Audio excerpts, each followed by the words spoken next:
ایرانی پارلیمنٹ کے اسپیکر محمد باقر کالیباف نے کہا ہے کہ امریکہ ایران میں فوج اتارنے سے قبل عراق کو یاد رکھے، امریکہ ذہن میں رکھے اس کے فوجیوں کا ایرانی کیا حشر کریں گے۔ انہوں نے واضح کیا کہ ایران سیز فائر نہیں چاہتا، جارحیت کرنے والوں کو سزا دینی ہوگی۔ انہوں نے تنبیہ کی کہ ایرانی انفراسٹرکچر کو نشانہ بنایا جائے گا تو ایران بھی انفراسٹرکچر کو نشانہ بنائے گا، جس ملک سے بھی حملہ ہوگا وہاں جواب دیں گے۔ ایرانی پارلیمنٹ کے اسپیکر محمد باقر کالیباف نے کہا ہے کہ امریکہ ایران میں فوج اتارنے سے قبل عراق کو یاد رکھے، امریکہ ذہن میں رکھے کہ اس کے فوجیوں کا ایرانی کیا حشر کریں گے۔ انہوں نے واضح کیا کہ ایران سیز فائر نہیں چاہتا، جارحیت کرنے والوں کو سزا دینی ہوگی۔ انہوں نے تنبیہ کی کہ ایرانی انفراسٹرکچر کو نشانہ بنایا جائے گا تو ایران بھی انفراسٹرکچر کو نشانہ بنائے گا۔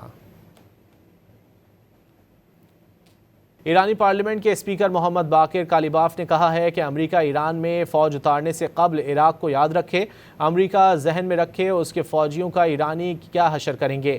انہوں نے واضح کیا کہ ایران سیز فائر نہیں چاہتا، جارحیت کرنے والوں کو سزا دینی ہوگی۔ انہوں نے تنبیہ کی کہ ایرانی انفراسٹرکچر کو نشانہ بنایا جائے گا تو ایران بھی انفراسٹرکچر کو نشانہ بنائے گا، جس ملک سے بھی حملہ ہوگا وہاں جواب دیں گے۔ ایرانی پارلیمنٹ کے اسپیکر محمد باقر کالیباف نے کہا ہے کہ امریکہ ایران میں فوج اتارنے سے قبل عراق کو یاد رکھے، امریکہ ذہن میں رکھے کہ اس کے فوجیوں کا ایرانی کیا حشر کریں گے۔ انہوں نے واضح کیا کہ ایران سیز فائر نہیں چاہتا، جارحیت کرنے والوں کو سزا دینی ہوگی۔